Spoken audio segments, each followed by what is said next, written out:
Good morning, YouTubers. It is I, the big, and I do mean big. Did I say big?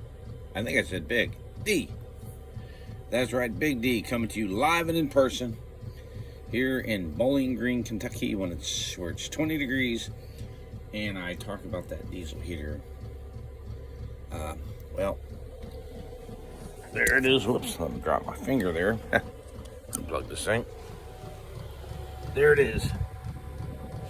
And I'm in short sleeves and shorts. So, if you want to know if things works, I'm sitting here in short sleeves and shorts and 20 degrees outside. It's cold. Woo. I mean, here's icicles hanging off of cars. So, yeah, these things do work. I do put the little thing up here and I close it. And that helps keep the heat. Now, it's colder behind the curtain than it is in front of the curtain, of course. And I can talk about, I'll pull this because there's the sun coming in. But I talk about the heater. I have that aimed so it hits the corner of the sleeping bag there and it goes up through the sleeping bag at night. Oh yeah, it's nice and warm and toasty. Yep. It's a must-have if you're going to be out here. So it's Saturday, and a little recap of the week. Went from Harrisburg down to basically Houston to Rock Hill, and basically Rock Hill to Bowling Green. And I got today and tomorrow left. And am I hopeful for anything? But I'll still be over 2,900 miles for a week. So with the last couple weeks in the 30, 36, and 46, and this, I am not disappointed. You're not going to hit the home run every week, guys, but you are going to do well. Now, what I'm going to talk about today is some actually advice from other channels and my thoughts on it. Now, there's a guy on one channel, he's out there talking about, you don't need a high top extended van. I'm doing it in a Ford Transit, mid-roof short. And I'm doing it. It depends on your dispatch it and all this other stuff. Yet he never posts a rate. First clue. He's talking about he's getting out of these places and doing all these great things, and how the year before he worked his ass off for 89 grand. Now, I really don't care what you buy. It's up to you. I don't have the long extended Transit that I'd like to have because I couldn't find it. And you can get a used one right now, a 2020, being advertised with 64,000 miles on it, or 64 miles. I'm sorry, not 64,000. Wasn't used much, but it's only 70 grand for a used 2-year-old vehicle. I would advise you not to do that. That's just pretty damn stupid. Hell, go buy yourself a new Mercedes. There you go. I mean, for that price, that's what I'm going to do. But the reason I'm bringing this to light is I'm being asked about it all the time. Such and such said this, such and such said that. What do you think? Well, can you make money in the van? Sure you can. Are you going to make what you want? I don't know. It depends on what you want. If you're happy at a number, great. Good for you. Now, there are other advantages to these high top extendeds. One is room. Now, when you're not on a load board, you don't see the dimensions and things that your dispatcher cannot bid for you either. Oh, it won't fit. Can't have that one. So you never know what you're missing out on. Automotive freight will not go on it. So if they have, say 4 skids, well, 4 skids won't fit. Well, you can stack them. And if you do, they're not going in there. Too high. And the high top to go in. Just simple as that. So you're going to cut out a lot of that freight. I also lose out on freight that's long. Why? Because it won't fit in here. Now, what I am going to do is I am going to lift, and I haven't lost my bunk yet, but I have come close. I'm going to put blocks under these corners down here, these 2x4 blocks. And I'm going to block this bed up another 6 to 10 inches and raise it up. That way, a lot of the stuff will just slide under. Right now it's going under by inches, a couple. But if I bring it up another 6 to 8 inches, well, I'm in pretty good shape there. And there's a small amount of skids that go right under there, and I won't have to deal with it. It'll slide under the bunk. And it'll make life easier for you.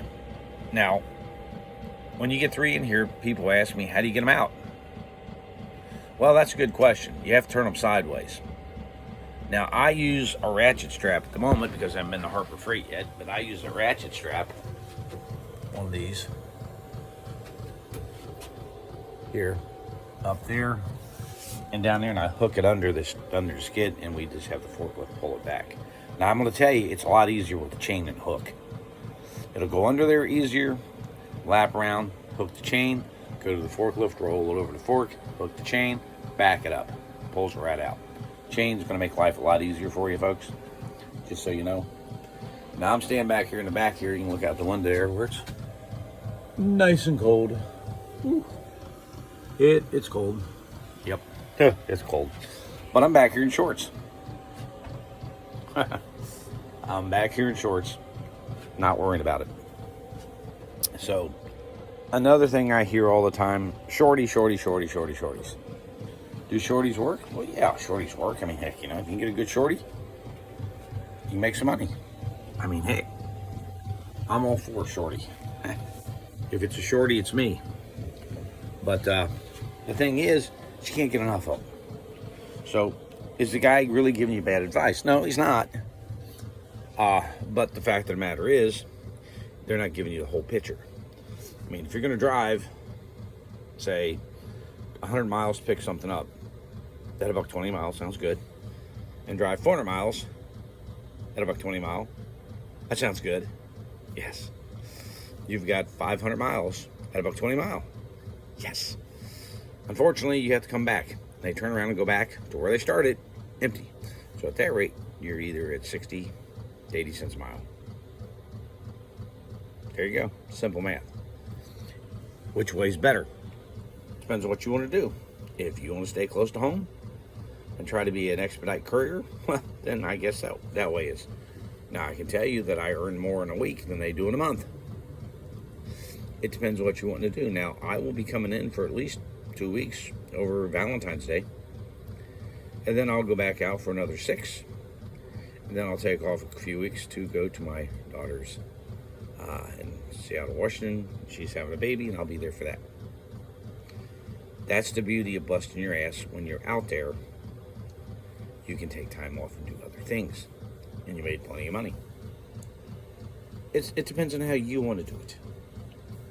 Now, I am not big on telling people to go out and get their MC and DOT number. You know this because A, you're likely to fail. Here's why. Post on there just today from a lady who's got her MC DOT. She's on Selectus, paying $500 a month and hasn't gotten a bid yet. Yeah. You got your insurance, at least about $1,000, because your carrier, it's probably more than that, but I'm going to be nice. You know, you got your van, about $1,000. Selectus, and you get $2,500, $3,000 overhead. You haven't got a bid yet. You're about to go bankrupt. There you go. That's why I tell you not to do certain things. Don't put the cart before the horse. Learn the business first. I mean, learn that when you're in the Carolinas, you're in a sucky area. Now, the guy would say, oh, it's a great area. I'll get business. Never a rate posted. You can get freight anywhere if you're willing to go cheap as dirt. I mean, I can get you out of Portland, Oregon at 50 cents a mile. Not a problem. Doesn't take any rocket science to pull that off, folks. That's why I always tell you the rates. So that way you can compare. I'm running between 88 to 95 cents a mile. The 88s are very seldom. They do happen. Depends on what area you're in, and generally it's to get you to a different area where you can get back to 95. Those are the rates I'm running off of. So those people out there, he's running at 70 cents. I took a long time to get out of Houston. I didn't lie about it. One time. One time. It doesn't mean, Jason, I do it every time. That would be you, fool. So when they talk, their lips are gently moving. Be careful what you listen to out here. Like I said, if they're going to talk, ask for the washout. If they won't produce it, they may as well be a used car salesman. Because, well, they won't show you the price they paid for the vehicle either, will they? Now, do I advise you going out now and buying a $70,000 van? Hell no. What are you, out of your mind? Jesus criminy. You want to fail out here? Do that. Be patient. If you can find a good used one cheap, I mean, this one here is $27,000. It had 60,000 miles on it. It's 2018. I had to clean it up. I had to put a throttle body in it. That was $89 in 15 minutes, in case you're wondering. And I'm going to have something, I got a hanging caliber, so I'm going to have to get that done. And I had the transmission tuned up. You know, that's normal maintenance on a vehicle. But these work just as well. It's a work vehicle. You're going to have to decide what you want to do. What's best for you. Don't listen to everybody out there telling you all this bullshit, because it's what it is, bullshit. And us who know this business know we're listening to a crock of crap. Oh, I can make it at a medium-sized van. Don't let these naysayers tell you otherwise. Well, you can make it a cargo van if you want. You're going to get a cheaper rate, but what the hell? You can make it. But when I get up in the morning to put my pants on, I like to stand up. I like to be able to walk around in the back, not hunched over. Part of why we tell you to get the biggest, longest is A, room, and B, you're living in it, so you might want to be comfortable. You'll be more happier at something you can stand up than you can't. This is Big D saying, probably going to get the oil changed. You all keep warm today, because I am, as you can see, short sleeves. And as soon as I get something else, I will let you know when I'm heading later.